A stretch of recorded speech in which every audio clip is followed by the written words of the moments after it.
Hello, meet you. This is Dr. Kim from Richgo. Hello, nice to meet you. This is Kim Ki-won from Richgo. It's Stephen Roach, the Yale professor who accurately predicted the global economic crisis. He projected that the global economic growth rate in 2026 would be much lower than in previous periods.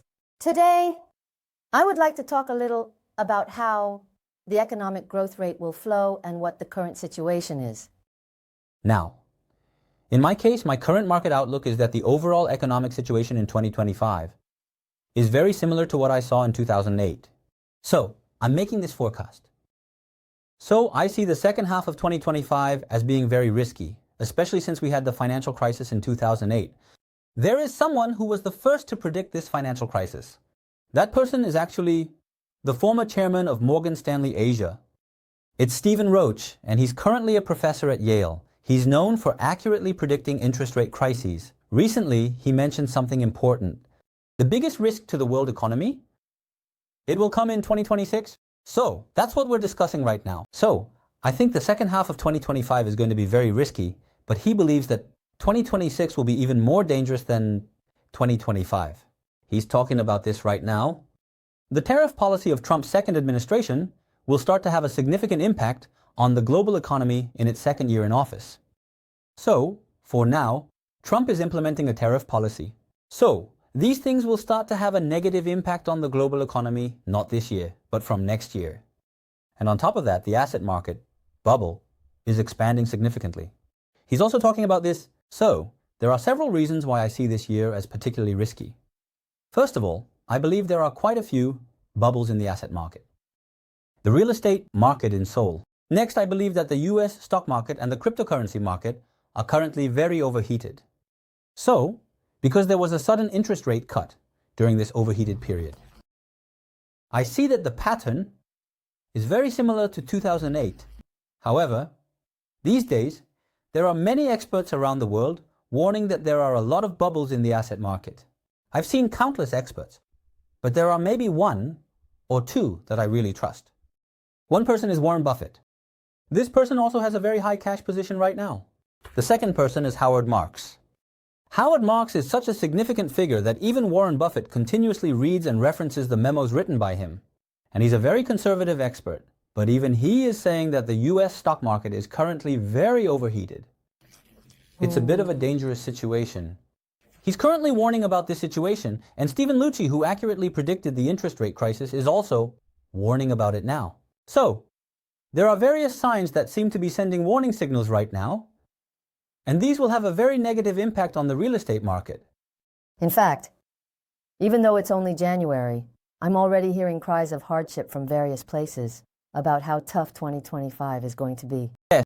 It's tough right now, but it's going to be even tougher in 2026. So, the economic growth rate will also decline. It will go even lower. Said. Yes, that's right. That's right. How do you see it? What do you think, sir? I also think there's a high possibility of that. Professor Stephen Lucci also believes that the growth rate will be lower than what major institutions have predicted. There is a reason. So the US is imposing tariffs again, and the US is saying it will impose tariffs. Let's fight. Let's go head to head. That's it. So, are other countries just going to sit back and do nothing? Other countries will obviously impose retaliatory tariffs. That's right. And then they just keep hitting and fighting each other. That's right. And how does all this play out? Ultimately, this is bound to lead to rising inflation rates. So, Professor Stephen Roach also believes that inflation rates will remain stubbornly worse than currently expected. And as the asset bubble grows, the asset market is becoming more vulnerable. What do you mean? When the bubbles? No one knows when it will burst, but the more bubbles there are, the bigger the storm that follows will be. It's going to be a huge mess. There could be a very significant crash. So, because of these factors, there will be significant risks to the global economy in 2026. So, this is what we're talking about right now. The date we are filming is January 22. President Trump has been inaugurated, right? Then, all the orders regarding the administration were announced. It's a bit of a stretch to say it's more diverse than expected, but it was definitely less strong than the policies we anticipated. But there are so many unpredictable variables about how things will turn out in the future. That's right. Trump is really unpredictable. He's like a ping pong ball that can bounce anywhere, so you can't really feel at ease about it. That's right. But I think this way, I think he's a very skilled negotiator. Trump, but at first glance, he might seem a bit crazy because you have to create it. So it's somewhat similar to what Trump is doing. First of all, you scare them a lot, and because you scare them so much, the opponent gets intimidated. They got scared. If you're scared, how can you negotiate? Can you lead the negotiation? Otherwise, you'll end up being led by Trump. You create a situation where you're being led by Trump, and then you just give him a little nod. So what happens then? Then you like it. So in a way, this is a very bad boy concept. He knows how to handle people. Yes, bad boy. Usually, when you talk badly and then do something good, people cheer for it. But if you treat them really well most of the time and then mess up once or twice, they'll criticize you for that. That's human psychology. Looking at that, Trump is really quite the negotiator. This person is currently in a bit of a pause, but just a few hours before our filming date, breaking news came out. Starting from February 1st, they will impose taxes again. Yeah. I've really been watching the news a lot lately. What will happen? Let's keep going. That's right. So originally, Trump was saying he would impose a universal tariff of 10 to 20% and hit China with a 60% tariff, and he was really pushing for that. But the news coming out these days is that he's taking a more cautious stance on the universal tariff. So he's being a bit cautious, he's being a bit hesitant. I guess it will take a bit longer. But now, with Mexico and Canada, it has been expanded to 25%. The tariffs are really high. But for China, they are currently expecting a 10% tariff starting from early February. Originally it was 60%, but starting at 10% makes it look quite nice from China's perspective. Look at this. They're saying 60, what should we do? Do I have to fight again today? While this is happening, suddenly Trump is talking about lower tariffs than Mexico and Canada. So I think he might continue to negotiate in a way that benefits him. But it's kind of funny that after holding off for a few days, China is now talking about imposing a 10% tariff again. If that's the case, it seems like they've bought some time and are feeling a bit relieved, but they're also saying they might impose it again. That's right. I think the tension is going to continue. Yes, that's right. So, Professor Stephen Roach is saying that the future, particularly 2026, is risky, and he points to past examples to explain why. 1900. We are now, I think, talking about the principle by which the world changes. There was a time when interest rates were fluctuating and rising, and there was a time when interest rates were fluctuating and falling. What is the most important thing that distinguishes this?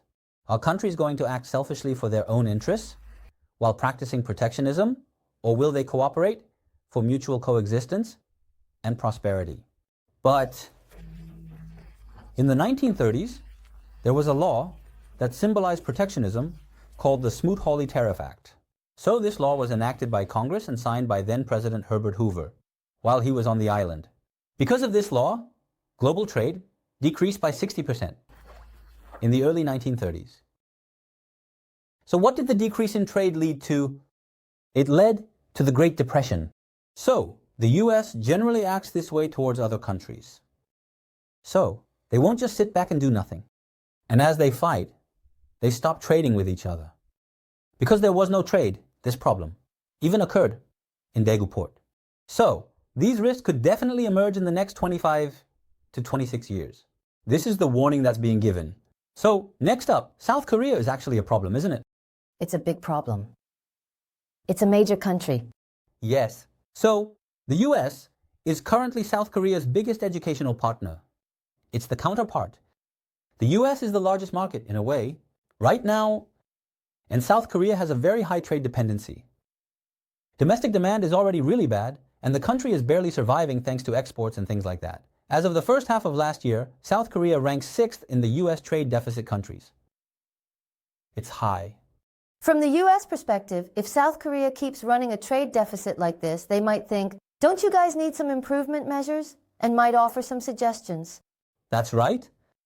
Recently, even today, the stock market has shown a bit of a rebound. And the reason the stock market is recovering a little is that people were really anxious because of Trump, but he hasn't said much about South Korea yet.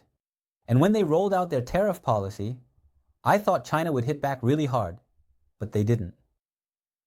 Huh? Are you okay? It seems like the market atmosphere is slightly improving again right now. I really think we just have to wait and see. In this situation, yes, 10, 10, 10. If they're going to impose tariffs anyway. It's just a matter of timing. So how much of an impact will that have? Well, I don't know. How could someone like me, a mere big data expert in real estate, even imagine something like this? Prediction. First of all, Professor Stephen Roach says that the biggest hit during the Trump era will be China.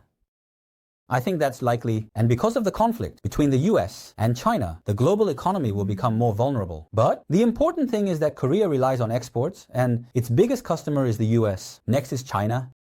But they don't get along, so it's just like this. I have mom and dad, but no. Right. In-law issues, right? Mother. Isn't that so? Isn't that right? Do I really have to put it that way? Please give me a metaphor. Yes.